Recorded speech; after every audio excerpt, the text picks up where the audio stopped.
You're a flooring installer, and you've worked with floor tile that contained asbestos during the course of your life, and now you've been diagnosed with mesothelioma.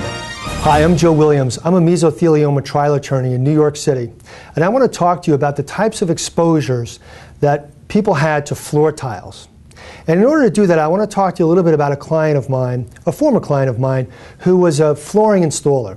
Now, he spent some part of his time installing carpet, and a majority of his time installing floor tiles.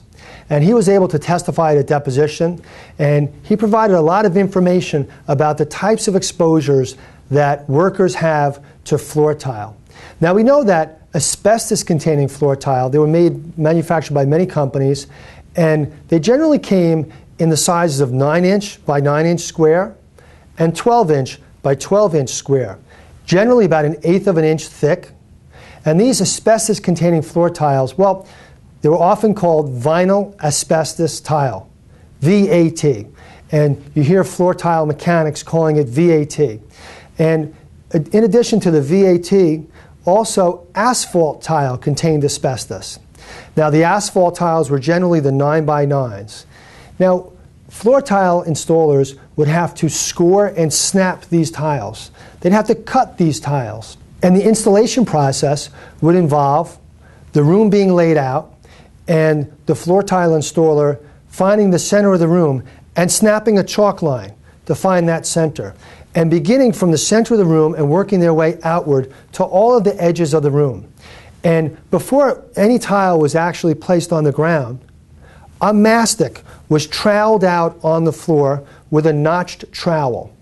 And that mastic, which incidentally was also usually an asbestos-containing product, was allowed to set up and become a little bit tacky. And then the first tile would be laid in the center of the room, and the installer would work their way out until they got to the edges, until they got to any poles, any cabinets, any obstructions.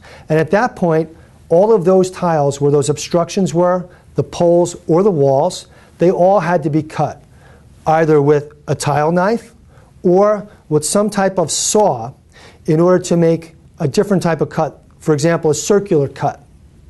And all of that cutting and the snapping and sawing of the tiles created dust that contained asbestos, because the tiles were made of a component of asbestos. In addition, the floor tile installers would sand the edges of tiles to make the edge smooth, again creating asbestos dust.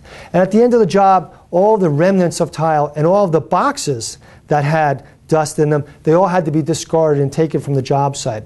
Now, these are just some of the exposures that floor tile installers had to asbestos.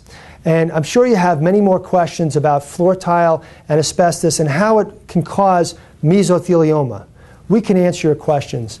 I'm Joe Williams, and at my office, we handle cases for victims of mesothelioma every day. I invite you to call my office at the number listed below, and we'll answer your questions. Thank you.